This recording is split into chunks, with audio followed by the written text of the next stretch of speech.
ce qu'on veut, c'est quoi? Dans le fond, c'est pas compliqué. On veut juste être libre. C'est pas juste ça qu'on demande. C'est pas juste ça que l'humain demande depuis que l'humanité existe. Être libre. Non? Richard Guillemette est atteint de dystrophie musculaire. Il ne peut ni manger, ni se laver, ni même se gratter seul. Il vit pourtant chez lui, dans son appartement, à Saint-Jean-sur-Richelieu. Richard refuse d'aller en CHSLD. Ce serait pour lui perdre sa liberté. Comment qu'elle m'arrange, là, ma chemise, mes jeans, tout ça, là? C'est pas mal, ça marche un centre d'hébergement, là. Ils t'acquittent dans ta chaise, ils t'habillent comme ils peuvent, puis arrange-toi avec ça. Si t'as l'air fou, tant pis. T'as l'air d'un handicapé, c'est pas grave, t'en es un, anyway. C'est-tu une logique? C'est pas une logique, ça. Non, non, non. Moi, je suis un gars, moi, je suis fier de ce que je suis, OK? Et je veux dire, je suis fier, je suis un gars fier, puis je me trouve beau. Puis, puis je tiens à rester comme ça. C'est pas parce que je suis en fauteuil roulant que ça doit être différent, non? Depuis qu'il a quitté la maison familiale à l'âge de 18 ans, des intervenants du milieu de la santé ont tenté à plusieurs reprises de le convaincre d'aller vivre en CHSLD. Il a toujours refusé. Lorsqu'il était enfant, Richard a séjourné au centre de réadaptation Marie-Enfant. Les souvenirs qu'il en garde sont douloureux. Marie-Enfant, c'est un centre de réadaptation, mais sauf qu'on peut... les parents envoient les enfants handicapés quand ils sont vraiment essoufflés, là. Ma mère était vraiment essoufflée, elle était en grosse dépression. J'étais allé là, le préposé vient me voir, il dit « Guillemette dans le bain ». Moi, j'étais pas prête. Ben, il m'a pris de tablier, il m'a crissé dans le bain. Après ça, il était 4 pour me sortir du bain. Ils m'ont cassé un épaule. Ils sont en train de pas encore en conduire, mais... Si Richard peut rester chez lui, c'est grâce à Tina Gauthier, une amie qui l'assiste dans sa vie quotidienne. Tina habite avec lui depuis 5 ans.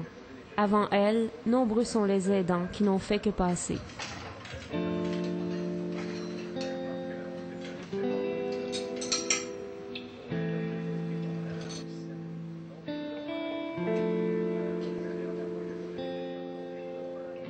À 7,60 $, j'ai besoin d'une assistance de 24 heures, donc, mais moi j'ai juste 44 heures semaine. Je dois faire accepter à la personne, regarde, j'ai 44 heures, c'est tout ce que je peux donner. Habituellement, c'est des contrats de 3 mois.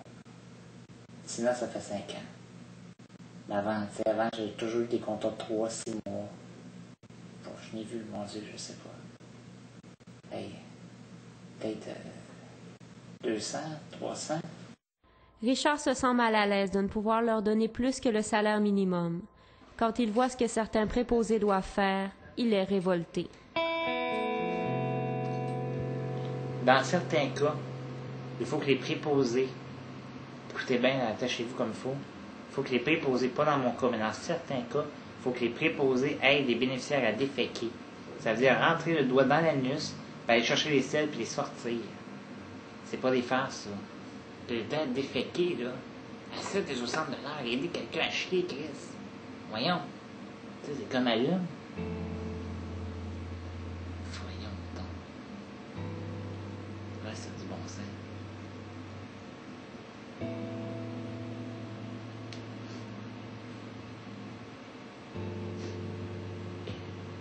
n'a pas de corps, c'est sérieux pour lui.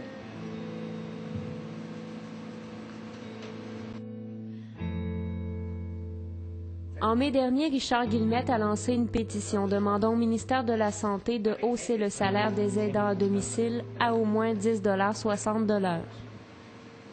Pourquoi je le fais, moi? Parce que moi, je suis bien, hein? Mais je me bats pour tous les autres qui sont à Saint-Charles-Borromée, qui se font confixer le fauteuil roulant parce qu'ils n'ont pas dit qu'ils allaient sortir le soir. C'est assez dégueulasse. Quand j'entends ça, j'en revenais pas. Quand je passe en avant de Saint-Charles avec mon truck, là, j'ai envie de vomir. L'humanité court après la liberté, puis certains hommes la briment, cette liberté-là. C'est pas normal. Il y a quelque chose de pas illogique et d'écœurant.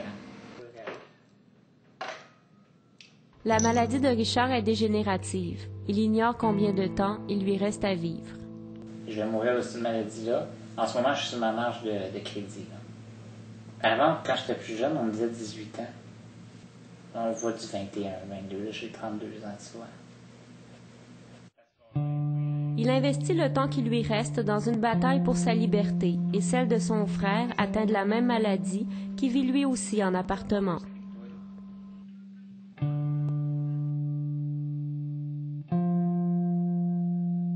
Il a aussi écrit une lettre au Conseil du Trésor pour souligner l'importance des aidants à domicile. Ces personnes sont extrêmement importantes pour notre société.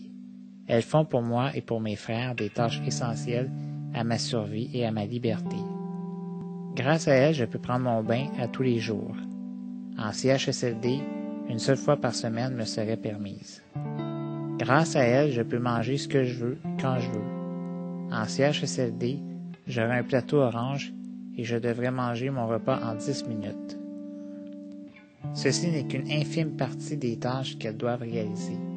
Mais je dois vous dire une chose, elles me permettent de vivre et de me sentir libre. En CHSLD, je serais emprisonné et je pourrais me considérer comme dans le couloir de la mort.